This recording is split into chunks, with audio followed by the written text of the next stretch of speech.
Hello everyone, my name is Udisha and welcome back to my channel under the study. इस video में हम cover करने वाले हैं BEGAE 182 English communication skills book के कुछ इंपॉर्टेंट क्वेश्चंस। ये जो क्वेश्चंस हैं मैंने प्रीवियस ईयर से लिए हैं। ये सबसे ज़्यादा रिपीटेटिव क्वेश्चंस हैं और आपके एग्जाम पॉइंट ऑफ व्यू से मोस्ट इम्पॉर्टेंट है। यहाँ से आपको पेपर में ज़रूर क्वेश्चंस देखने को मिलेंगे, तो आपको इन्हें बिल्कुल अच्छे से प्रिपेयर करके जाना है। तो चलिए शुरू करते हैं। तो फर्स्ट क्वेश्चन है हमारा, what are homonyms and homophones, give example. तो ये जो दोनों वर्ड है, होमोनिम्स एंड होमोफोन्स, ये आपको सुनने में काफ़ी सिमिलर साउंड करेंगे, बट इनका जो मीनिंग है वो काफ़ी डिफरेंट होता है एक दूसरे से। तो हम इन्हें एग्जाम्पल के साथ समझते हैं। सबसे पहले हम बात करते हैं होमोनिम्स की। होमोनिम्स वो वर्ड्स होते हैं जो सेम तरीके से लिखे जाते हैं, सेम तरीके से बोले जाते हैं, लेकिन उनका जो मीनिंग होता है वो काफ़ी अलग होता है डिपेंडिंग ऑन द कॉन्टेक्स्ट। मतलब कॉन्टेक्स्ट के हिसाब से उनका मीनिंग जो है वो डिसाइड होगा। जैसे कि आप एग्जांपल ले लो, क्लब। क्लब एक वर्ड है। अब क्लब का मतलब कई तरीके की हो सकता है, जैसे कि एक ऐसी सोशल ऑर्गेनाइजेशन जहाँ लोग जाके मेंबरशिप लेते हैं। हमने देखा होगा ना, हम बोलते हैं कि आप ये वाला क्लब ज्वाइन कर लो। डांस क्लब है, योगा क्लब है और आपका सिंगिंग क्लब है। मतलब बहुत तरीके के क्लब्स होते हैं। तो हम बोलते हैं कि हम अपने इंटरेस्ट के अकॉर्डिंग किसी क्लब को ज्वाइन करेंगे, वहाँ की मेंबरशिप लेंगे। तो यहाँ पे उसी क्लब की बात हो रही है, एक सोशल ऑर्गेनाइजेशन जहाँ लोग जाके मेंबरशिप लेते हैं। क्लब का एक और मीनिंग भी हो सकता है, एक ऐसा वेपन जो किसी को मारने के लिए यूज किया जाता है, उसे भी हम क्लब ही बोलते हैं। या फिर प्लेइंग कार्ड का एक जो सूट होता है उसका नाम होता है आपका क्लब। या फिर क्लब का मीनिंग एक और हो सकता है जहाँ पे लोग जाके पार्टीज करते हैं, अपना वहाँ पे सॉन्ग्स वगैरह होते हैं, नाचते गाते हैं, तो उसे भी हम क्लब बोलते हैं। तो यहाँ पे आप देखोगे क्लब के कितने सारे मीनिंग बदल रहे हो, राइट? लेकिन क्लब को लिखने का तरीका वही है और क्लब को बोलने का तरीका भी वही है। बस यहाँ पे क्या बदला जा रहा है, उसका मीनिंग बदल रहा है डिपेंडिंग ऑन द कॉन्टेक्स्ट की किस बारे में बात हो रही है। देन उसके अलावा अगर हम एक और एग्जाम्पल देखें, जैसे कि बेड। अब बेड के कई मीनिंग्स हो सकते हैं। सबसे पहला, एक फर्नीचर जिसपे हम सोते हैं, जिसे हम सोते हैं उसे हम बेड बोलते हैं, राइट? दूसरा हो सकता है आपका फ्लावर बेड। मतलब एक गार्डन है जहाँ पे बहुत सारे फ्लावर्स हैं, तो उसे हम क्या बोलेंगे, फ्लावर बेड बोल सकते हैं। या फिर एक होता है आपका राइस बेड। राइस बेड क्या होता है, जैसे कि मान लीजिए आप कोई डिश बना रहे हैं, मान लीजिए फॉर एग्जांपल आपने बिरयानी बनाई, अगर किसी ने बनाई होगी या फिर रेसिपी देखी होगी तो आपने देखा होगा उसमें बहुत सारी लेयर्स होती हैं। राइस की बहुत सारी लेयर्स होती हैं, ठीक है? तो हम इसे बोल सकते हैं राइस बेड। या फिर हमने किसी के मुंह से सुना होगा डेथ बेड, मतलब कोई इंसान है जो बिल्कुल मरने की कगार पे है या फिर एक्सपायर हो चुका है, तो हम उसे ये भी बोलते हैं कि डेथ बेड की बात होती है वहाँ पे। तो आप देख रहे हो कि कॉन्टेक्स्ट के हिसाब से मीनिंग जो है वो बदल रहा है, राइट? तो हमें होमोनिम्स में यही समझ में आता है कि कॉन्टेक्स्ट के अकॉर्डिंग आपका जो मीनिंग है वो बदल जाएगा।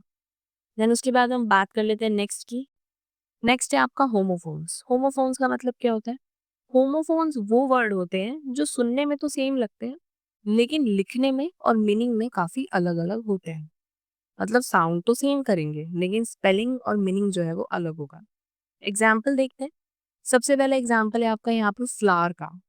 अब एक फ्लावर होता है FLOUR वाला। ये फ्लावर होता है आपका जो हम किचन में यूज करते हैं चपातीस बनाने के लिए, जैसे हम बोलते हैं ना व्हीट फ्लावर, ठीक है?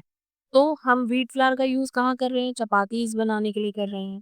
देन एक और फ्लावर होता है आपका FLOWER वाला फ्लावर, जो आपके गार्डन में या कहीं पे भी जो फ्लावर्स उगते हैं, ग्रो करते हैं, हम यहाँ पे उन फ्लावर्स की बात कर रहे हैं, ठीक है? तो आप दोनों में ही देखोगे साउंड तो सिमिलर कर रहा है, मीनिंग अलग है और स्पेलिंग भी अलग है। देन उसके बाद कुछ और एग्जाम्पल से समझते हैं, जैसे कि आपका है ब्रेक। एक ब्रेक होता है आपका BREAK वाला। ये ब्रेक होता है आपका टूटना, किसी चीज का टूटना। और एक ब्रेक का स्पेलिंग है आपका BRAKE, ठीक है? ये वाला जो ब्रेक होता है ये होता है आपका, जो गाड़ी के ब्रेक्स होते हैं ना उनके बारे में यहाँ पे बात हो रही है। तो एक ब्रेक तो हो गया आपका टूटने वाला और एक ब्रेक हो गया आपका गाड़ी के ब्रेक्स के बारे में जहाँ पे बात हो रही है। तो दोनों का आप देखोगे साउंड सिमिलर कर रहे हैं, मीनिंग अलग है और स्पेलिंग भी अलग है। देन उसके बाद एक और एग्जाम्पल, देयर और देयर। अब एक देयर होता है THERE वाला। ये कोई जगह दिखाने के लिए हम इसे यूज करते हैं। ठीक है। और एक देयर होता है आपका THEIR वाला, ये यूज होता है पोजेसिव वर्ड्स के लिए, जैसे कि देयर बुक्स, उनकी बुक्स है। तो यहाँ पे किसी चीज को आप ओन कर रहे हो, यहाँ पे पोजेसिव की बात हो रही है। तो आप देखोगे दोनों सुनने में सिमिलर है, मीनिंग अलग है, स्पेलिंग अलग है। देन उसके बाद एक और है यहाँ पे स्टेशनरी और स्टेशनरी। अब इन दोनों की स्पेलिंग आप देखो, एक स्टेशनरी है STATIONARY, मतलब इसका मतलब क्या होता है, जो फिक्स्ड हो उसे हम बोलते हैं स्टेशनरी। यहाँ पे ए यूज होता है NARY, ठीक है। जो चीज फिक्स्ड होगी उसके लिए ये यूज होता है। देन उसके बाद एक और स्टेशनरी होती है जिसमें आपका ये लास्ट में यूज होता है NERY। अब ये जो स्टेशनरी यूज होती है ये आपकी पेन पेंसिल पेपर, ये जो इसे आप स्टेशनरी बोलते हो ना, उसके लिए यूज हो रही है। तो यहाँ पे आप देख रहे हो बोलने का तरीका सेम है दोनों स्टेशनरी को, लेकिन स्पेलिंग जो है एक जगह पे ए है और एक जगह पे ई है, और जो मीनिंग है वो भी अलग अलग है। ए वाले का मीनिंग है जो फिक्स्ड है, और ई वाले का मीनिंग है यानी कि आपके जो पेन पेंसिल पेपर ये सारे जो स्टेशनरी की चीजें होती हैं उनकी बात यहाँ पे हो रही है। ये होमोफोन्स राइटिंग में कंफ्यूजन क्रिएट करते हैं, स्पेशली जब हम स्पेलिंग या ग्रामर पर ध्यान नहीं देते। तो उस टाइम पे ये जो होमोफोन्स हैं ये काफी प्रॉब्लम क्रिएट करते हैं, बहुत कंफ्यूजन बच्चों को इसमें होती है। तो ओवरऑल होमोनियम्स एंड होमोफोन्स दोनों इंग्लिश लैंग्वेज के इंटरेस्टिंग पार्ट हैं। इनको समझना वोकैबुलरी इंप्रूव करने के लिए बहुत ज़्यादा इंपॉर्टेंट होता है, क्योंकि एक ही साउंड या सिमिलर स्पेलिंग के कई मीनिंग्स हो सकते हैं। इसीलिए कॉन्टेक्स्ट को समझना काफ़ी ज़रूरी है। ठीक है, तो ये था आपका होमोनिम्स और होमोफोन्स के बीच का बेसिक डिफरेंस। तो आपके एग्जाम्पल जो है आप ये सारे यूज़ कर सकते हो आप एग्जाम्स में। ठीक है, और ये जो क्वेश्चंस है ये 3-4 बार रिपीट हुआ है आपके प्रीवियस ईयर में, तो ये आपके 5 मार्क्स में आ सकता है। तो चलिए बढ़ते सेकंड क्वेश्चन की तरफ। सेकंड क्वेश्चन है आपका, explain with suitable examples how a conversation is different from other speech event. कैसे कॉन्वर्सेशन डिफरेंट होती है स्पीच इवेंट से, यहाँ पे हम इसके बारे में बात करेंगे।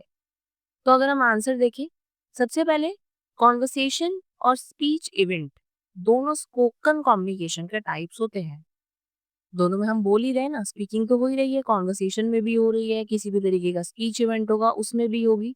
तो ये दोनों ही चीजें स्पोकन कम्युनिकेशन के टाइप्स होते हैं, लेकिन इनके बीच में काफी डिफरेंसेस होते हैं, जैसे कि पर्पस, स्ट्रक्चर और इंटरेक्शन के बेसिस पे। तो सबसे पहले हम बात कर लेते हैं कॉन्वर्सेशन की। कॉन्वर्सेशन यूजुअली होती है इनफॉर्मल और स्पॉन्टेनियस, मतलब बिना किसी प्लानिंग के। अब आप कहीं जा रहे हो या किसी से बात कर रहे हो, किसी भी तरीके की कॉन्वर्सेशन कर रहे हो, तो ये ज़रूरी तो नहीं है ना कि आपने कोई प्रिपरेशन करी हो पहले, कोई प्लान करा हो कुछ, नहीं, ये बिल्कुल भी ज़रूरी नहीं है। कॉन्वर्सेशन इनफॉर्मल होती है और वहीं पे ऑन द स्पॉट होती है। इसमें पार्टिसिपेंट एक दूसरे से टर्न लेके बात करते हैं, यानी एक बोलता है फिर दूसरा रिप्लाई करता है। ये प्रोसेस नेचुरल और इंटरैक्टिव होता है। कॉन्वर्सेशन में कोई भी फिक्स्ड एजेंडा नहीं होता। ये डेली लाइफ में हर जगह हो सकता है, जैसे कि फ्रेंड्स के बीच में, ऑफिस में आपके कलीग्स के साथ, या फिर आपके फैमिली मेंबर्स के बीच में। फॉर एग्जांपल, दो फ्रेंड्स अपने लाइक अपने स्केड्यूल के बारे में बात कर रहे हैं कि ये मेरा रोज का स्केड्यूल है, मैं ये चीज़ें करता हूँ। ठीक है, मैं दिन में ये करता हूँ, शाम में ये करता हूँ, रात में ये करता हूँ। तो वो फ्रीली एक टॉपिक से दूसरे टॉपिक पे शिफ्ट कर सकते हैं, एक दूसरे से क्वेश्चन पूछ सकते हैं, उन्हें तुरंत रिप्लाई दे सकते हैं, राइट। आप दोनों दोनों लोग जो है वो अपने अपने बारे में बता सकते हैं, हम कैसे करते हैं, हमारा क्या स्केड्यूल है, ठीक है ना। और बहुत सारी चीजें जो है वो इन कॉन्वर्सेशन में अटैच हो जाती है। जब आप बात करते हो धीरे धीरे करके बातें और चेंज हो जाती हैं, टॉपिक जो है वो शिफ्ट करने लगते हैं। तो ये जो पूरा प्रोसेस है ये काफी नेचुरल और कैजुअल होता है। इसके लिए आपको किसी भी तरीके की प्लानिंग की, किसी भी तरीके की प्रिपरेशन की, इन सब चीजों की जरूरत नहीं होती। ऑन द अदर हैंड अगर हम बात करें स्पीच इवेंट्स की, तो स्पीच इवेंट वो फॉर्मल होते हैं, स्ट्रक्चर्ड होते हैं। यहाँ कुछ स्पेसिफिक रोल्स होते हैं, जैसे कि स्पीकर का और लिसनर का, और ये मोस्टली एक डिफाइंड सेटिंग के अंदर होते हैं, जैसे कि आपके लेक्चर्स हो गए, इंटरव्यूज हो गए, मीटिंग हो गई, कॉन्फ्रेंस हो गई। तो यहाँ पे फॉर्मल चीजें होती हैं और स्ट्रक्चर्ड वे में होती हैं। स्पीच इवेंट का जो स्ट्रक्चर है वो पहले से ही फिक्स्ड होता है। जैसे कि हमने बात करी ना अभी कॉन्वर्सेशन, कॉन्वर्सेशन का तो फिक्स नहीं होता, स्पॉन्टेनियस है वो, आपको नहीं पता आपको पहले से क्या बोलना है, कोई प्रिपरेशन नहीं है, कोई प्लानिंग नहीं है। बट स्पीच इवेंट में ऑलरेडी फिक्स स्ट्रक्चर होता है। जैसे कि आप लेक्चर का एग्जाम्पल ले लो, मैं भी इस टाइम पे जैसे आपको लेक्चर दे रही हूँ, तो मैं स्पीकर हूँ, आप लोग ऑडियंस हो जो मेरी बात सुन रहे हो। लेकिन यहाँ पे एक रियल टाइम फीडबैक नहीं होता, आप मुझे फीडबैक नहीं दे सकते हो सामने से, राइट? आप पूरी वीडियो देखोगे, कमेंट करोगे, आपको कुछ लग रहा है तो वो एक अलग बात है कि वो ये है कि आप आपने पहले पूरा वीडियो देखा, उसके बाद आपने कमेंट करा, आपने किसी भी तरीके का मुझे फीडबैक दिया। लेकिन रियल टाइम में जब मैं आपको पढ़ा रही हूँ, ऐसा कुछ यहाँ पे आप मुझे फीडबैक नहीं दे सकते। इसमें स्पीकर अपनी बात भी बोलता है और इमेजिन लिसनर के क्वेश्चंस का जवाब भी खुद ही देता है। मतलब मान लीजिए स्पीकर हूँ मैंने बोला Australia is a land of contrast. अब आप जो है लिसनर हो, राइट? आपके माइंड में क्वेश्चन आ सकता है व्हाई, क्यों है ऑस्ट्रेलिया, हम क्यों कहते हैं ऑस्ट्रेलिया को लैंड ऑफ कॉन्ट्रास्ट, ठीक है? बट ये क्वेश्चन आपने मुझे पूछा नहीं है, ये मैंने खुद ही ने ही इमेजिन कर लिया कि मेरे जो लिसनर होंगे उनके माइंड में क्या क्वेश्चन बनेगा अगर मैं ये लाइन बोलती हूँ तो। और फिर मैं खुद ही इसका जवाब भी प्रिपेयर करूंगी और आपको बोलूंगी because it is geological old but a young nation, right? तो यहाँ पे वही बात हो रही है कि स्पीकर जो है वो अपनी बात भी बोलता है और जो इमेजिन लिसनर है, मतलब वो अपने माइंड में इमेजिन करके चलता है कि जो मेरे लिसनर होंगे उनके दिमाग में क्या क्या क्वेश्चन आएंगे, तो उसका जवाब भी वो खुद ही दे देता है। इस तरह के इवेंट्स ज्यादातर कोवर्ट और प्लान्ड होते हैं, जहाँ एक पर्सन डोमिनेट करता है और दूसरा मोस्टली लिसनर का रोल निभाता है। तो ओवरऑल कॉन्वर्सेशन होता है आपका कैजुअल, म्यूचुअल और स्पॉन्टेनियस, जबकि स्पीच इवेंट होता है फॉर्मल, स्ट्रक्चर्ड और कभी कभी वन साइडेड भी हो सकता है। दोनों का कम्युनिकेशन का जो पर्पस है वो अलग होता है। कॉन्वर्सेशन में क्या है, एक बॉन्डिंग है या फिर इनफॉर्मल एक्सचेंज के लिए वो यूज होता है, राइट? आप किसी के साथ कॉन्वर्सेशन कर रहे हो, एक बॉन्डिंग भी बिल्ड होती है और इनफॉर्मल एक्सचेंज के लिए वो यूज होता है। लेकिन स्पीच इवेंट जो है वो इंफॉर्मेशन डिलीवर करने के लिए यूज किया जाता है। तो ये इन दोनों के बीच में डिफरेंस है। नेक्स्ट क्वेश्चन है आपका, what are the various macro functions of communication. ये क्वेश्चन भी आपका बहुत बार रिपीट हुआ है, तो चलिए इसका आंसर देख लेते हैं। सबसे पहले आपको कम्युनिकेशन क्या होती है ये बताना है, देन उसके बाद हम इसके मैक्रो फंक्शंस पे आएंगे। तो कम्युनिकेशन का मतलब होता है आइडियाज, थॉट्स या इंफॉर्मेशन को एक्सचेंज करना ताकि सामने वाले के साथ अंडरस्टैंडिंग बन सके। ये प्रोसेस पर्सनल और प्रोफेशनल लाइफ दोनों में इंपॉर्टेंट होता है। आपकी पर्सनल लाइफ में भी इंपॉर्टेंट है, आपकी प्रोफेशनल लाइफ में भी ये इंपॉर्टेंट है। कम्युनिकेशन वर्बल भी हो सकता है और नॉन वर्बल भी हो सकता है। सिर्फ इंफॉर्मेशन देना ही इसका पर्पस नहीं होता, बल्कि फीलिंग्स एक्सप्रेस करना, किसी को इन्फ्लुएंस करना, रिलेशनशिप को बिल्ड करना और कॉन्टेक्स्ट क्रिएट करना भी इसका पार्ट होता है। अब बात करते हैं हम मैक्रो फंक्शंस ऑफ कम्युनिकेशन की। ये बताते हैं कि लैंग्वेज या कम्युनिकेशन कितने अलग अलग पर्पस को सर्व करती है, मतलब हम क्या अलग अलग पर्पस से बात कर सकते हैं किसी से। तो सबसे पहला है इसमें इमोटिव फंक्शन। अब इसका क्या मतलब होता है, ये फंक्शन स्पीकर के इमोशंस एक्सप्रेस करता है, राइट? जैसे कि कोई बोले ओ नो, तो इसमें उसकी फीलिंग जो है वो डायरेक्टली एक्सप्रेस हो रही है। तो जहाँ पे स्पीकर की इमोशंस को एक्सप्रेस करने की बात आती है वहां पे इमोटिव फंक्शन। नेक्स्ट है आपका डायरेक्टिव फंक्शन। इसका यूज तब होता है जब स्पीकर किसी का बिहेवियर या एक्शन इन्फ्लुएंस करना चाहता है। फॉर एग्जाम्पल कोई आपको command they close the door please, तो यहाँ पे स्पीकर ने एक तरीके की रिक्वेस्ट करी है या फिर एक तरीके का कमांड दे रहा है। तो यहाँ पे क्या हो रहा है, स्पीकर किसी का बिहेवियर या एक्शन इन्फ्लुएंस कर रहा है अपनी बात से। तो ये हो गया आपका डायरेक्टिव फंक्शन। देन उसके बाद है आपका फिटिक फंक्शन। ये फंक्शन कम्युनिकेशन का चैनल खोलने या चेक करने के काम आता है। जैसे कि मान लीजिए आपने किसी से बात करी कॉल पे और आप उसे बोल रहे हो कैन यू हियर मी, तो यहाँ पे क्या हो रहा है, यहाँ कंफर्म कर रहे हैं हम कि कम्युनिकेशन लाइन सही चल रही है या फिर नहीं चल रही। ये फंक्शन किसके काम आता है, कम्युनिकेशन का चैनल खोलने या फिर चेक करने के लिए कि सही से कॉन्वर्सेशन हो रही है या फिर नहीं हो रही। ठीक है, तो ये होता है आपका फेटिक फंक्शन। नेक्स्ट है आपका पोएटिक फंक्शन। अभी तो नाम से ही पता चल रहा है पोएटिक। ये फंक्शन लैंग्वेज के एस्थेटिक या फिर ब्यूटीफुल एस्पेक्ट को हाईलाइट करने के लिए यूज होता है। आपने देखा होगा कोई पोयम है, कोई स्लोगन है, किसी भी तरीके का कोई भी वर्क है, वहाँ पे कुछ कैची लाइन्स होती है, तो उन कैची लाइन्स में इनका यूज़ होता है। फॉर एग्ज़ाम्पल कोई स्लोगन है जहाँ पे आपने लाइन पढ़ी like just do it, right? या फिर उसके अलावा भी आपने किसी भी तरीके की कोई लाइन जो है वो आपने पढ़ी, या फिर पोएम्स हैं जहाँ पे आपने रिदम और ब्यूटी इसके बारे में पढ़ा, तो उस ब्यूटी को हाइलाइट करने के लिए एक कुछ वहाँ पे वर्ड्स होंगे, कुछ लाइन्स होंगी। मान लीजिए नेचर की ब्यूटी को हाइलाइट करने के लिए जो है एक पोएम है। अब उसके अंदर कुछ इंपॉर्टेंट लाइन्स होंगी, राइट? बहुत कैची होंगी, बहुत अट्रैक्टेड होंगी और बहुत अच्छे से वो पोएम को जो है वो अ, उसके अंदर जो मेन मीनिंग है, हम जिसके बारे में बात कर रहे हैं, मान लीजिए हम नेचर के बारे में बात कर रहे हैं, राइट? तो नेचर को बहुत ही ब्यूटीफुली कुछ वर्ड्स होंगे, उसके थ्रू डिफाइन किया जाएगा। तो यहाँ पे यही बात हो रही है कि पोएटिक फंक्शन का यूज होता है लैंग्वेज के एस्थेटिक या फिर किसी ब्यूटीफुल एस्पेक्ट को हाईलाइट करने के लिए। और हम कैसे हाईलाइट करेंगे? ऑब्वियसली बात है, लैंग्वेज के थ्रू ही करेंगे, कुछ वहाँ पे ऐसा लिखा हुआ होगा जिसकी वजह से कुछ ब्यूटीफुल एस्पेक्ट को हाईलाइट किया जा रहा होगा। तो ये है आपका पोएटिक फंक्शन। देन उसके बाद है आपका रेफरेंशियल फंक्शन। इस फंक्शन का यूज होता है फैक्ट्स को, राइट, या फिर इंफॉर्मेशन को दूसरे तक पहुंचाने के लिए, मतलब फैक्चुअल या इंफॉर्मेशनल कंटेंट देने के लिए इसका यूज होता है। For example, the sun rises in the east. अब ये एक यूनिवर्सल ट्रुथ भी है कि सन जो है वो ईस्ट से राइज करता है। तो यहाँ पे एक क्लियर इंफॉर्मेशन जो है वो शेयर करी जा रही है। देन उसके बाद नेक्स्ट आपका है मेटालिंग्विस्टिक फंक्शन। इसका यूज लैंग्वेज को एक्सप्लेन करने के लिए होता है, जैसे कि ग्रामर के रूल्स हो गए लैंग्वेज में, या फिर किसी वर्ड का मीनिंग हो गया। फॉर एग्जाम्पल मान लीजिए एक वर्ड है रन। अब रन जो है ये वर्ब है। क्यों? क्योंकि रन है, एक्शन की बात हो रही है, यहाँ पे कोई दौड़ रहा है, राइट? तो एक्शन हो रहा है ना यहाँ पे। एक्शन क्या होता है? वही वर्ब होता है। तो यहाँ हम लैंग्वेज के बारे में बात कर रहे हैं कि लैंग्वेज का यूज कहाँ हो रहा है, या फिर हम किसी भी तरीके की ग्रामर रूल या किसी वर्ड के मीनिंग के बारे में इसमें बात करते हैं। देन उसके बाद है आपका कॉन्टेक्चुअल फंक्शन। ये फंक्शन कॉन्टेक्स्ट सेट करने का काम करता है या फिर उसमें चेंजेस लाता है। फॉर एग्जाम्पल कोई बोले ऑफिस में let's start the meeting now, तो स्पीकर उस मूवमेंट का कॉन्टेक्स्ट डिफाइन कर रहा है कि अब मीटिंग स्टार्ट होगी।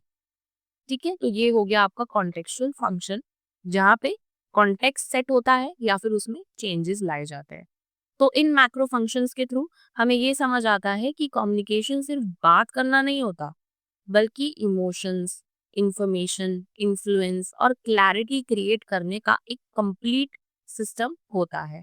और अगर आप देखो भी तो नॉर्मल लाइफ में भी हम वैसे तो बात करते हैं, दूसरों के साथ कॉन्वर्सेशन करते हैं, बट कहीं ना कहीं हम किसी तरीके से अपनी बातों से इमोशंस या कोई इंफॉर्मेशन, किसी तरीके का इन्फ्लुएंस या किसी भी तरीके की क्लैरिटी जो है वो हम दे रहे होते हैं। बट हम ये नहीं समझते, हम समझते एक नॉर्मल कॉन्वर्सेशन हो रही है हमारी, बट नहीं, ये छोटी-छोटी चीज़ें जो हैं, ये मैक्रो फंक्शंस होते हैं किसी भी कम्युनिकेशन के। तो ये क्वेश्चन यहाँ पे कंप्लीट होता है। ये क्वेश्चन बहुत बार रिपीट हुआ है, तो आप इसको प्रिपेयर करके जा सकते हो। 5 मार्क्स में भी आ सकता है, 10 मार्क्स में भी आ सकता है। नेक्स्ट क्वेश्चन है आपका, what is non verbal communication? ये क्वेश्चन आपका 5 मार्क्स में बहुत बार रिपीट हुआ है, तो ये बहुत इंपॉर्टेंट है। नॉन वर्बल कम्युनिकेशन का मतलब होता है जब हम अपने मैसेज को बिना बोले या बिना लिखे, मतलब स्पीकिंग और राइटिंग दोनों ही यहाँ पे नहीं हो रही, अपने मैसेज को बिना बोले और बिना लिखे हम दूसरे को कन्वे करते हैं। अब जब हम बोल ही नहीं रहे हैं, लिख ही नहीं रहे हैं, तो हम कैसे कन्वे करेंगे फिर? हम अपने एक्सप्रेशंस के थ्रू, अपने जेस्चर के थ्रू या फिर अपनी बॉडी मूवमेंट्स के थ्रू अपनी बात को दूसरे तक पहुंचाते हैं। उसे हम बोलते हैं नॉन वर्बल कम्युनिकेशन। ये जो कम्युनिकेशन होती है ये काफ़ी इम्पोर्टेंट होती है, क्योंकि ये हमारे इमोशंस और एटीट्यूड को ज़्यादा नेचुरली दिखाता है। कभी-कभी वर्ड से भी ज़्यादा ये इफ़ेक्टिव होता है, क्योंकि अगर हम देखें तो समटाइम्स क्या होता है, हमारे वर्ड्स और हमारी बॉडी लैंग्वेज दोनों मैच नहीं कर रही होती है। ठीक है, मैं इसका आगे आपको एग्ज़ाम्पल दूँगी, तब आपको अच्छे से ये बात समझ में आएगी। तो हमारी वर्ड्स और हमारे बॉडी लैंग्वेज आपस में मैच नहीं कर रहे हैं, तो ये हमारी बॉडी लैंग्वेज ही है जो इंडिकेट कर रही है सामने वाले को कि नहीं, कुछ तो गड़बड़ है, राइट?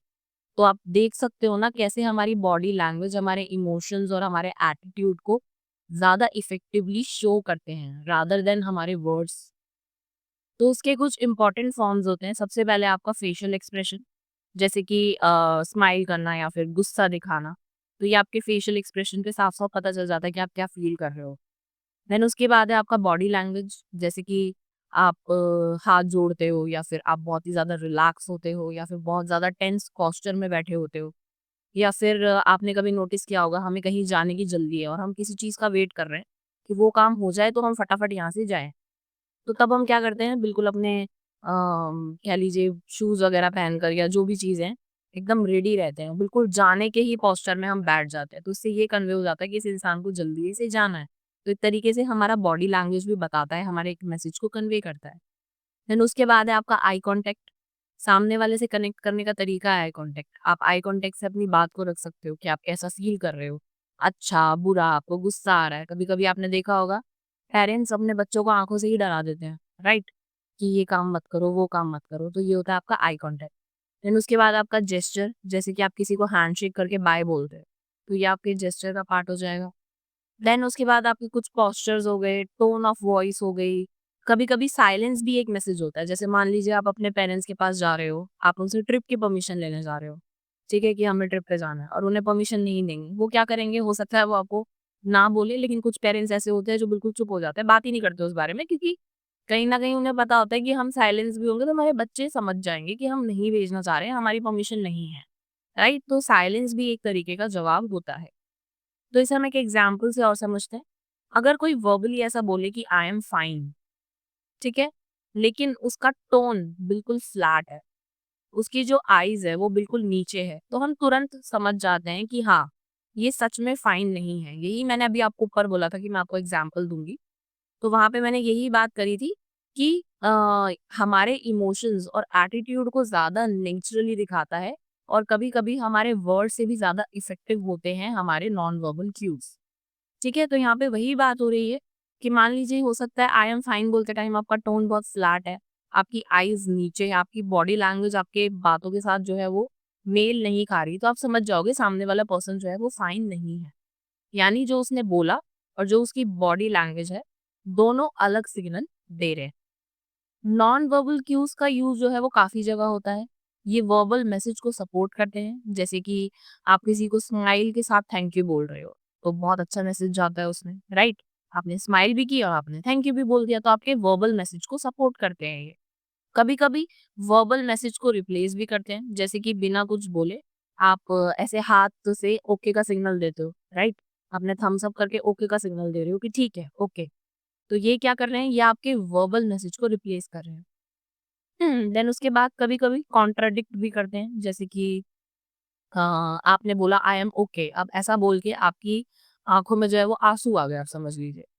तो सामने वाले को पता चल जाएगा ना कि आप ओके नहीं हो। आपकी बात और आपके जो एक्सप्रेशन है या फिर आपका जो बॉडी लैंग्वेज है, या आप रो गए, किसी भी तरीके की आप प्रॉब्लम में हो, आपकी आँखों से आँसू आ गए। तो ये कॉन्ट्रडिक्शन हो गई, दोनों बातें जो है वो अपोज़िट जा रही हैं। तो लोग समझ जाते हैं कि हाँ, ये जो बोल रहा है और जो इसके मन में चल रहा है, उन दोनों में क्या है, बिल्कुल कॉन्ट्रडिक्शन है, अपोज़िट है। ये स्पेशली तब यूज़फुल होता है जब लैंग्वेज बैरियर हो या जब इंसान ओपनली बोलना नहीं चाहता। लैंग्वेज बैरियर मतलब जहाँ पे 2 जने जो हैं वो किसी भी तरीके से उनकी कन्वर्सेशन के बीच, उनकी लैंग्वेज के बीच किसी भी तरीके का बैरियर आ रहा हो। अभी हम आगे एक लैंग्वेज बैरियर का क्वेश्चन भी डिस्कस करेंगे। तो जब इंसान ओपनली किसी बात को नहीं बोलना चाहता या फिर किसी भी तरीके का लैंग्वेज बैरियर हो, तब ये सब चीज़ें यानी कि नॉन वर्बल चीज़ें जो है वो काफ़ी यहाँ पे यूज़फुल होती है। मतलब वो बोल के नहीं समझा सकता, लैंग्वेज बैरियर है, या फिर वो ओपनली अपनी बात नहीं कह पा रहा है, तो वहाँ पे नॉन वर्बल मैसेजेस जो हैं वो ज़्यादा यूज़फुल होंगे। तो नॉन वर्बल कम्युनिकेशन एक पावरफुल टूल है, जो मोस्टली सबकॉन्शियस होता है, लेकिन इसका इम्पैक्ट स्पोकन कम्युनिकेशन पर डायरेक्ट पड़ता है। इससे हम एक दूसरे को ज़्यादा क्लियरली समझ पाते हैं, चाहे फिर वर्ड्स को बोला गया हो या फिर नहीं बोला गया हो। नेक्स्ट क्वेश्चन है आपका, how are new words form through affixation and compounding. अगर कोई BEGG 172 का बच्चा है तो उसने ये क्वेश्चन उस बुक में भी पढ़ा होगा, वो समझ जाएगा। तो यहाँ पे बोला जा रहा है कि कैसे न्यू वर्ड्स बनते हैं अफिक्शन और कंपाउंडिंग के थ्रू। तो चलिए आंसर देख लेते हैं। वर्ड फॉर्मेशन प्रोसेस इसमें दो इंपॉर्टेंट मेथड होते हैं, एक आपका अफिक्शन हो गया और आपका कंपाउंडिंग हो गया।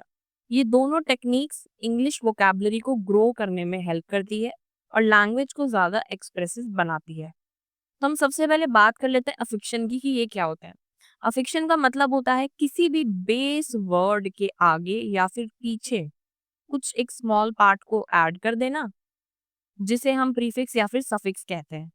और इससे क्या होगा, उस वर्ड का मीनिंग या उसका ग्रामेटिकल कैटेगरी वो चेंज हो जाता है।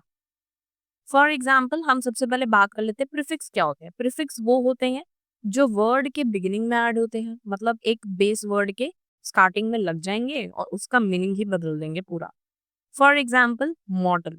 मॉर्टल का मतलब क्या होता है, जैसे कि हम लोग हैं, हम बोलते हैं ना वी आर मॉर्टल, हम लोग मर जाएंगे एक दिन, राइट, सब लोग को मरना ही है। ठीक है, तो मॉर्टल मतलब जो पैदा हुआ है, बॉर्न हुआ है और उसे आगे जाके मरना है, मतलब हम हमेशा के लिए यहाँ पे नहीं रह सकते।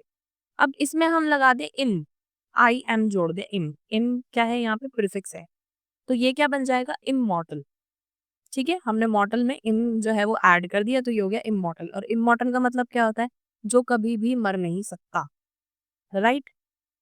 तो यहाँ पे आप देख रहे हो ना, मीनिंग ही पूरा चेंज हो गया। कहा मॉर्टल का मतलब था जो मर सकते हैं और इमॉर्टल जो नहीं, राइट। तो यहाँ पे क्या हुआ, प्रीफिक्स ऐड करते ही जो बेस वर्ड था वो चेंज हो गया। देन उसके बाद अगर हम देखें फॉर एग्जाम्पल एग्री या फिर डिसएग्री, या फिर हम कह सकते हैं डिसएग्रीमेंट। तो यहाँ पे आपने डिस लगा दिया, राइट, एग्री में आपने आगे डिस लगा दिया, तो ये क्या हो गया आपका डिसएग्री। एग्री मतलब किसी चीज पे हाँ ही भर देना, और डिसएग्री मतलब ना करना, आप किसी के साथ एग्री नहीं हो। ठीक है, तो यहाँ पे जब आपका प्रीफिक्स ऐड हो गया डिस, तो ये पूरा मतलब ही यहाँ पे बदल गया उस चीज का, राइट। देन उसके बाद आपका एक और वर्ड है इधर डिसएग्रीमेंट। अब यहाँ पे लास्ट में आपने सफिक्स ऐड कर दिया मेंट। सफिक्स क्या होते हैं, सफिक्स वो होते हैं जो वर्ड के एंड में ऐड हो जाते हैं और उसका मीनिंग बदल देते हैं। प्रीफिक्स में बिगिनिंग में और सफिक्स में एंड में। ये बात आपको ध्यान रखनी है कि प्रीफिक्स जो है वो वर्ड के आगे लगता है और सफिक्स वर्ड के बाद लगता है, एंड में लगता है। तो यहाँ पे जो मेंट, MENT जो यूज हुआ है वो है आपका सफिक्स। तो डिसएग्री में आपने लास्ट में मेंट लगा दिया, तो ये पूरा आपका समझ लीजिए ग्रामेटिकल कैटेगरी जो है इसकी यहाँ पे बदल गई है। ठीक है, नेक्स्ट अगर हम एक और एग्जांपल देखें, जैसे कि हीरो प्लस इज्म, तो ये क्या हो जाएगा हीरोइज्म। ठीक है, बॉय एक वर्ड है, उसके बाद आपने लगा दिया उसमें हुड, तो ये हो जाएगा बॉयहुड। किंग, अब इसमें आपने लगा दिया डम, लास्ट में ऐड कर दिया आपने डम, तो ये क्या हो गया आपका किंगडम। तो आप देख रहे हो ना कैसे लास्ट में सफिक्स ऐड करने से एक पूरा मतलब ही बदल जा रहा है चीजों का। अब यहाँ पे कुछ कॉमन प्रीफिक्सेस और सफिक्सेस की बात हो रही है, मतलब ये कॉमन प्रीफिक्सेस और सफिक्सेस है जो आपको मोस्टली देखने को मिलते ही हैं, जैसे कि अन, इन, डिस, इम, मल्टी, फोर, ये कुछ कॉमन प्रीफिक्सेस हैं जो आपको देखने को मिलेंगे। और कुछ सफिक्सेस भी हैं जैसे कि एज, डम, हुड, इज्म, इनका यूज भी आपको बहुत वर्ड्स में देखने को मिलता है। अब हम कुछ कॉमन प्रीफिक्सेस में देख लेते हैं, जैसे कि अन है, हैप्पी के साथ आपने अन लगा दिया अनहैप्पी। ठीक है, कंप्लीट के साथ इन लगा दिया इनकम्प्लीट, ऑनेस्ट के साथ डिस लगा दिया डिसऑनेस्ट, पेशेंट के साथ इन लगा दिया इम्पेशेंट, कल्चरल के साथ मल्टी लगा दिया मल्टी कल्चरल। ठीक है, वॉन है, वॉन के साथ आपने उसके आगे फोर लगा दिया फोर वॉन। देन उसके बाद ऐसी ही कुछ सफिक्सेस हैं, जैसे कि एज है, कॉमन सफिक्स है। पोस्ट है, पोस्ट के लास्ट में आपने एज लगा दिया पोस्टेज। डम है, डम ये आपका एक सफिक्स है। फ्री वर्ड है, फ्री के लास्ट में आपने डम लगा दिया फ्रीडम। हुड आपका एक सफिक्स है, जैसे कि नेबर वर्ड है, नेबर के लास्ट में आपने हुड लगा दिया तो नेबरहुड। इज्म, टूर है एक वर्ड, टूर के लास्ट में आपने इज्म लगा दिया तो टूरिज्म हो गया आपका। तो ये आपके कुछ कॉमन सफिक्सेस और प्रीफिक्सेस हैं जो आपको देखने को मिल जाते हैं। तो एफिक्शन के थ्रू हम किसी वर्ड को एक्सपेंड कर सकते हैं और नए वर्ड्स क्रिएट कर सकते हैं। आप इधर देखोगे जैसे कि हैप्पी है, इसका मतलब क्या होता है खुश होना, आपने प्रीफिक्स लगा दिया अन, तो ये हो गया अनहैप्पी, तो मतलब बदल गया ना, राइट। तो यहाँ पे एक नया वर्ड आपको मिल गया, आपकी जो वोकैबुलरी है वो और भी ज्यादा एक्सपेंड हो गई। देन उसके बाद हम बात कर लेते हैं कंपाउंडिंग की। कंपाउंडिंग का मतलब होता है जब दो या दो से ज्यादा इंडिपेंडेंट वर्ड्स को जोड़कर एक नया वर्ड बनता है, जिसका एक स्पेसिफिक और कंबाइंड मीनिंग दोनों ही चीजें होती हैं। अब यहाँ पे आपको एक बात ध्यान रखनी है, यहाँ पे बोला गया है दो या दो से ज्यादा इंडिपेंडेंट वर्ड, इंडिपेंडेंट पे आपको ध्यान रखना है। इंडिपेंडेंट मतलब जो वर्ड यूज हो रहे हैं, जो दोनों वर्ड्स यूज हो रहे हैं, जिनको कंबाइन करके एक नया वर्ड बन रहा है, वो जो दो वर्ड्स हैं दोनों का अपना एक इंडिपेंडेंट मीनिंग भी है। फॉर एग्जाम्पल, जैसे कि ब्लैक प्लस बोर्ड, इन दोनों को मिला के बनता है ब्लैक बोर्ड। ब्लैक का भी अपना एक मतलब होता है, बोर्ड का भी अपना एक मतलब होता है, और जब साथ मिलके ब्लैक बोर्ड बन गए तो भी इनका एक अपना मतलब है। तो स्पेसिफिकली भी मतलब होना चाहिए, मतलब इंडिपेंडेंट भी मतलब होना चाहिए, और कंबाइंड करने के बाद भी मतलब होना चाहिए। जैसे कि फ्लावर प्लस पॉट, तो फ्लावर का भी अपना एक मतलब है, पॉट का भी अपना एक मतलब है, राइट। दोनों मिल गए फ्लावर पॉट बन गया तो उसका भी एक मतलब बन जाता है। आर्म प्लस चेयर, दोनों इंडिपेंडेंट वर्ड्स है, दोनों का मतलब होता है। साथ में मिल गए आर्म चेयर बन गया, इनका भी एक मतलब हो गया। तो यहाँ हर वर्ड इंडिविजुअली भी मीनिंग रखता है, लेकिन जब कंबाइन किया जाता है तो एक नया और एक अलग सेंस क्रिएट होता है। ये जो वर्ड्स है ये नाउन भी हो सकते हैं, एडजेक्टिव भी हो सकते हैं, और वर्ब भी हो सकते हैं। तो चलिए कंक्लूजन देखते हैं। अफिक्शन और कंपाउंडिंग दोनों ही इंग्लिश के कोर वर्ड फॉर्मेशन टूल हैं। इनके थ्रू हम नए वर्ड्स समझ पाते हैं, क्रिएट कर पाते हैं, और अपनी वोकैबुलरी को और स्ट्रॉन्ग बना सकते हैं। ये प्रोसेसेस लैंग्वेज के डेवलपमेंट और अडेप्टेशन को भी शो करता है, कैसे नए वर्ड्स बनते हैं, कैसे नए आइडियाज आते हैं, और कॉन्सेप्ट के लिए नए वर्ड्स किस तरीके से बनाए जाते हैं, ये सब चीजें यहाँ पे इंक्लूड होती है। नेक्स्ट क्वेश्चन है आपका, what are the essentials of a group discussion. एक ग्रुप डिस्कशन के लिए क्या क्या चीजें जो होती है एसेंशियल होती है। तो ग्रुप डिस्कशन यानी कि जीडी एक स्ट्रक्चर्ड और पर्पसफुल कॉन्वर्सेशन होती है, जिसमें पार्टिसिपेंट एक स्पेसिफिक टॉपिक पर अपने व्यूज शेयर करते हैं। ग्रुप डिस्कशन में यही तो होता है ना, एक स्ट्रक्चर और पर्पसफुल कॉन्वर्सेशन है ये, जहाँ पे बहुत सारे पार्टिसिपेंट्स होते हैं और किसी भी स्पेसिफिक टॉपिक के ऊपर वो अपने व्यूज को शेयर कर रहे होते हैं। इसका यूज रिक्रूटमेंट, एकेडमिक्स और कॉम्पिटिटिव एग्जाम्स में होता है, जहां पर्सन की कम्युनिकेशन, थिंकिंग और टीम वर्क स्किल्स को असेस किया जाता है। असेंशियल्स क्या है एक ग्रुप डिस्कशन के? सबसे पहले आपका सेंट्रल टॉपिक। सबसे पहले जीडी में एक सेंट्रल टॉपिक होता है जिसके अराउंड पूरा डिस्कशन होता है। हर पार्टिसिपेंट को सिर्फ इसी टॉपिक पर अपने थॉट्स देने होते हैं। सेकंड होता है इसमें आपका टर्न टेकिंग और एक्टिव लिसनिंग। हर पार्टिसिपेंट को टर्न लेके बोलना चाहिए, साथ ही दूसरों की बात को ध्यान से सुनना और उनके पॉइंट्स का रिस्पेक्ट के साथ जवाब देना भी यहाँ पे जरूरी होता है। देन उसके बाद है आपका मल्टीपल व्यू पॉइंट्स। जीडी तभी रिच होती है जब हर किसी का एक यूनिक पर्सपेक्टिव होता है। जब लोग अपने अलग अलग व्यू पॉइंट शेयर करते हैं तब डिस्कशन प्रोडक्टिव बनता है। तो ये आपके कुछ इंपॉर्टेंट चीजें हैं जो जरूरी होती हैं। देन उसके बाद है आपका बिहेवियरल प्रिंसिपल इन जीडी, जिसमें आ गया सबसे पहले आपका equality and respect. Her member को बराबर समझा जाता है यहाँ पे। कोई भी पार्टिसिपेंट बिना डरे, बिना एम्बैरेसमेंट के अपना ओपिनियन रख सकता है। म्यूचुअल रिस्पेक्ट सबसे बेसिक रिक्वायरमेंट होती है यहाँ पे। दूसरा है आपका रीजनेबल एंड ट्रूथफुलनेस। डिस्कशन जो है वो ओपन माइंडेड तरीके से होना चाहिए। पार्टिसिपेंट को अपने व्यूज, रीजन और एविडेंस के साथ जो है वो सपोर्ट करने चाहिए। मतलब जो भी उसके व्यूज होंगे वो किसी भी रीजन और किसी एविडेंस के साथ उसको सपोर्ट करना चाहिए, कि आप अगर कोई पर्सन अपना किसी पॉइंट के ऊपर व्यू दे रहा है तो उसका क्या एविडेंस है, कहाँ पे है वो चीज, वो उसे साथ में बताना चाहिए ताकि उसके पॉइंट ऑफ व्यू को एक सपोर्ट मिले।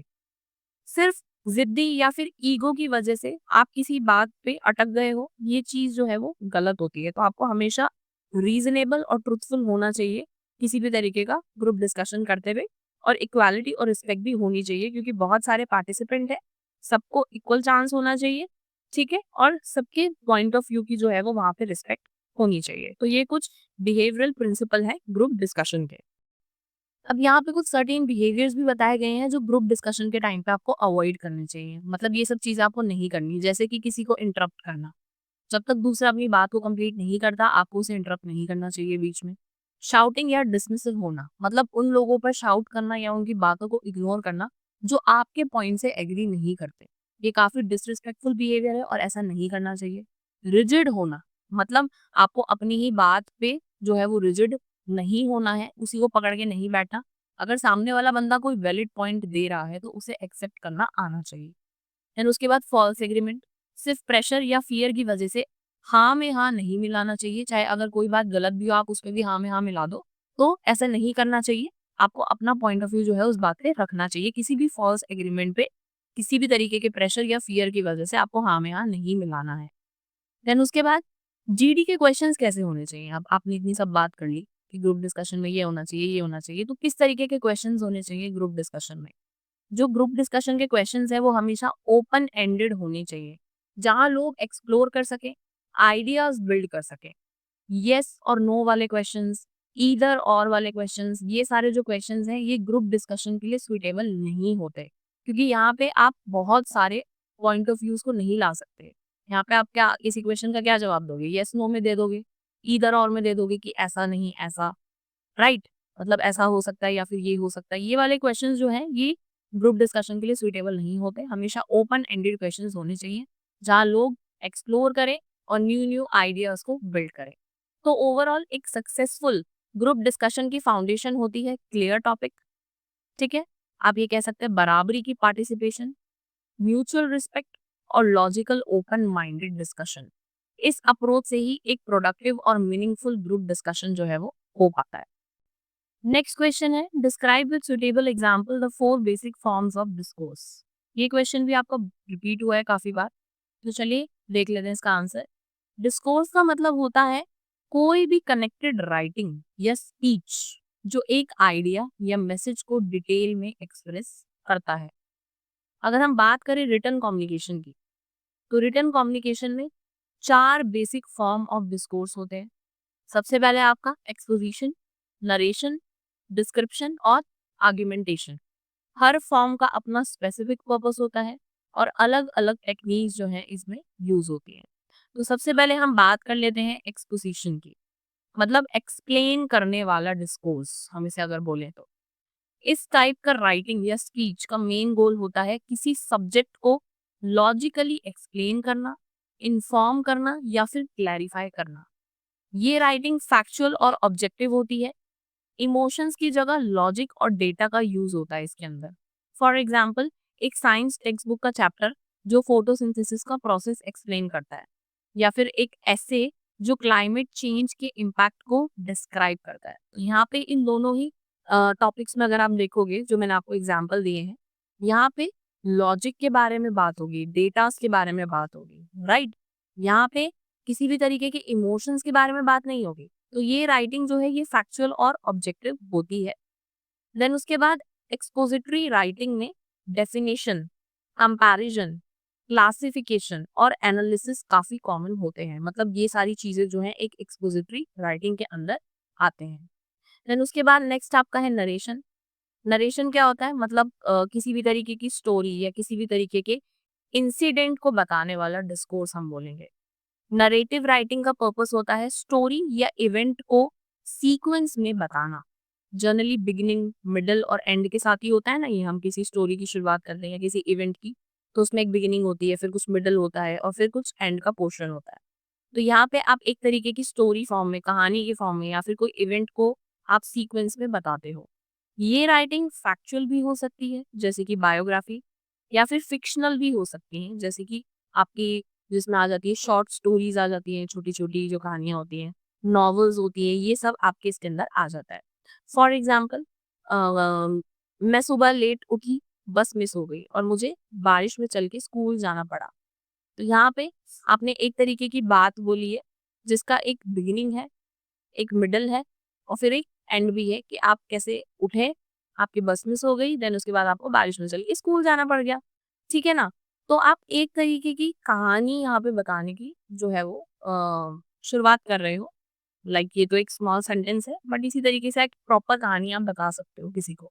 तो ये एक फिक्शनल भी हो सकती है नरेशन में, और यहाँ पे फैक्चुअल भी हो सकता है, जैसे कि किसी की बायोग्राफीज होती हैं वो फैक्चुअल में आ जाता है। तो नरेटिव राइटिंग में करेक्टर्स, डायलॉग्स और प्लॉट होता है जो रीडर को इमोशनली कनेक्ट करता है। हमने देखा है ना, जैसे हम कोई नॉवल पढ़ते हैं तो वहाँ पे कुछ करेक्टर्स होते हैं उस नॉवल में, उनके कुछ डायलॉग्स भी होते हैं, कुछ प्लॉट भी होते हैं बीच में। तो ये क्या करते हैं, ये रीडर को इमोशनली कनेक्ट करते हैं उस वर्क के साथ। तो यहाँ पे हमने दो तो पढ़ लिया आपके, सबसे पहले एक्सपोजिशन और दूसरा है आपका नरेशन। अब बढ़ते हैं तीसरे की तरफ। थर्ड है आपका डिस्क्रिप्शन। डिस्क्रिप्शन में क्या होता है? मतलब चीजों का अपीयरेंस या फीलिंग बताने वाला डिस्कोर्स हम इसे कह सकते हैं। तो डिस्क्रिप्टिव राइटिंग का काम होता है रीडर के दिमाग में एक विविड इमेज क्रिएट करना। विविड मतलब एक क्लियर इमेज जो है वो क्रिएट करना using sensory details. Sensory details में क्या आ जाता है आपका? हाउ समथिंग लुक्स, कोई चीज कैसी दिख रही होगी, कैसी फील हो रही होगी, कैसी स्मेल हो रही होगी, कैसी टेस्ट हो रही होगी, कैसा साउंड होगा उसका, ठीक है ना? तो ये आपके सेंसरी डिटेल्स होती हैं, ये आपकी सेंसेस वाली चीजें होती हैं। तो डिस्क्रिप्टिव राइटिंग में यही होता है कि रीडर के माइंड में आप जो भी पढ़ रहा है रीडर, मान लीजिए आप एक लाइन है यहाँ पे जैसे एग्जांपल में दी गई है, the rose had velvety pattern, deep crimson in colour and a fragrance that filled the entire room. तो यहाँ पे क्या बात हो रही है? उस रोज के बारे में जिसके जो पेटल्स है वो वेलवेटी है, ठीक है, और उसका जो कलर है वो डीप रेड है, उसकी जो फ्रेग्रेंस है वो पूरे रूम में फिल्ड हो गई है, मतलब पूरे रूम में फैल गई है। तो यहाँ पे इस लाइन को पढ़ के आपकी जो सेंसरी डिटेल्स है, क्या उस पे फोकस जा रहा है? बिल्कुल जा रहा है। वेलवेटी पेटल से आप इमेजिन करोगे कि कैसा पेटल्स दिखता होगा, ठीक है। डीप क्रिम्सन इन कलर्स, आप जो डीप रेड कलर की बात कर रहे हो, आप उसके बारे में सोचोगे कि कैसा वो डीप रेड कलर होगा, ठीक है। आप फ्रेग्रेंस की जो बात हो रही है तो आप स्मेल के बारे में सोचोगे कि रोज कैसा स्मेल कर रहा होगा। तो एक तरीके से आपके जो सेंसेस हैं कहीं ना कहीं ये उस पे फोकस डाल रहा है। तो डिस्क्रिप्शन का मतलब हमने क्या बात करी? आपके आप इन वर्ड्स को जब पढ़ते हो, कोई भी रीडर किसी भी वर्क को जब पढ़ता है, तो ऐसे वर्क जिसके अंदर रीडर मजबूर हो जाता है इमेजिनेशन करने पे, पढ़कर इमेजिन करता है वो कि क्या क्या हो रहा होगा, और ये सब चीजें आपके सेंसेस को अपील करती हैं। कैसा लुक होगा उस चीज का, कैसा फील करता होगा, कैसी स्मेल होगी, कैसी टेस्ट होगा, कैसा साउंड होगा। It is commonly use in poetry, ये पोएट्री में यूज होता है, ट्रैवल लॉग्स में यूज होता है, किसी क्रिएटिव राइटिंग के अंदर ये यूज होता है। देन उसके बाद है आपका आर्ग्यूमेंटेशन, मतलब कोई तर्क या एविडेंस से समझने वाला डिस्कोर्स।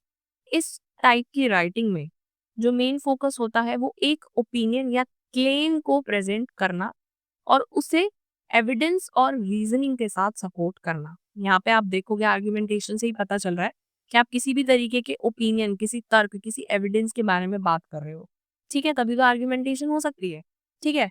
तो इस राइटिंग में क्या होती है? इस राइटिंग का मेन फोकस होता है अपने ओपिनियन या क्लेम को, जिस चीज के बारे में आप अपना ओपिनियन रख रहे हो या किसी चीज के बारे में आप क्लेम कर रहे हो कि नहीं ये ऐसा होता है, तो उस ओपिनियन या क्लेम को प्रेजेंट करना और एक एविडेंस या फिर रीजनिंग के साथ उसे सपोर्ट करना। तभी तो आपकी बात को माना जाएगा। आप यूं ही हवा में बोल दोगे, कोई एविडेंस नहीं दोगे, कोई रीजनिंग नहीं दोगे, तो कैसे पता लगेगा कि आपकी बात ठीक है? तो इसका गोल होता है रीडर को कन्विंस करना कि राइटर का पॉइंट ऑफ व्यू जो है वो वैलिड है, ठीक है। अगर हम एग्जाम्पल देखें, an editorial arguing why public transport should be made free to reduce pollution. मतलब एक एडिटोरियल है जो ये आर्ग्यू कर रहा है कि पोल्यूशन कम करने के लिए पब्लिक ट्रांसपोर्ट फ्री होना चाहिए। इसमें लॉजिक, फैक्ट्स, एग्जाम्पल्स और काउंटर आर्ग्यूमेंट्स यूज किए जाते हैं ताकि आर्ग्यूमेंट जो है वो स्ट्रांग बने। तो इस एडिटोरियल में क्या होगा? इसमें पॉल्यूशन कम करने के लिए पब्लिक ट्रांसपोर्ट फ्री होना चाहिए। इसके ऊपर सारी चीजें और जो भी इससे रिलेटेड फैक्ट्स होंगे, जो भी डेटाज होंगे, जो भी आप अपने ओपिनियन दे रहे हो या किसी भी चीज को क्लेम कर रहे हो, तो उसके साथ आप कुछ एविडेंस लगाओगे, कुछ रीजनिंग दोगे ताकि आपकी बात को एक सपोर्ट मिल सके, राइट। तो कंक्लूजन ये है कि जो ये चारों फॉर्म्स हैं, एक्सपोजिशन, नरेशन, डिस्क्रिप्शन और आर्गुमेंटेशन, ये इफेक्टिव राइटिंग के फाउंडेशन होते हैं। हर फॉर्म का अपना एक यूनिक फंक्शन होता है जो कॉन्टेक्स्ट और पर्पस के हिसाब से सेलेक्ट किया जाता है। तो ये थे आपके कुछ इंपॉर्टेंट क्वेश्चंस। ये आपके प्रीवियस ईयर में बहुत बार रिपीट हुए हैं, आपको ये बहुत अच्छे से करके जाना है। आपको आपके अपकमिंग एग्जाम में इनमें से कुछ क्वेश्चंस देखने को मिल सकते हैं। मैं आपको मिलूंगी इसके सेकंड पार्ट में जहाँ पे हम कुछ और क्वेश्चंस को डिस्कस करेंगे। आपके प्रीवियस ईयर में एप्लीकेशन है, पैराग्राफ राइटिंग है, आपका ग्रुप डिस्कशन है 5 स्टूडेंट्स के बीच में, देन आपका 5 मिनट प्रेजेंटेशन है। उसके अलावा आपके कुछ मिसिंग सेंटेंसेस के बारे में भी क्वेश्चन आया है। तो ये सब मैं सेकंड पार्ट में कवर करूंगी और कुछ और इम्पोर्टेंट क्वेश्चंस हम देखेंगे। तो मैं आपको मिलूंगी इसके सेकंड पार्ट में। अगर आपको ये वीडियो हेल्पफुल लगी हो so please like, share and subscribe to my channel and don't forget to hit the bell icon so you never miss any update. आपको इसकी पीडीएफ नोट्स चाहिए तो आप मेरे टेलीग्राम चैनल से ले सकते हो। टेलीग्राम का लिंक आपको डिस्क्रिप्शन में मिल जाएगा, आप वहाँ से ज्वाइन करके पीडीएफ को डाउनलोड कर सकते हो। तो चलिए, I see you in the next video with another interesting topic. Till then, stay tuned, keep learning and keep growing. Thanks for watching. Bye bye.